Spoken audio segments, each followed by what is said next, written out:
बिस्मिल्लाहिर्रहमानिर्रहीम जी। आज दावत पे पाए, बकरे के पाए, और ये टिक्का है, ये टिक्का है, और ये सैलेड है, प्याज सैलेड है, ये सैलेड।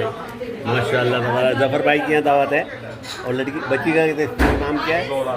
जोहरा ने बनाया है, जोहरा का बनाया खाना।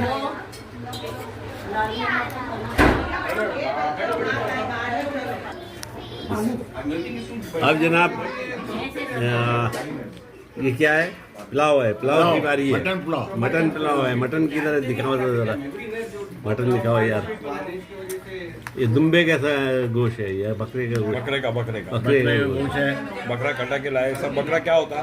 हाँ, ज़बरदस्त जी। इसके ऊपर तली हुई पाए, वो तली हुई है प्याज, और ज़बरदस्त गोश्त के साथ है मटन पुलाव। ये गोश्त है, ऐसा बताओ। ऐसा गोश्त है।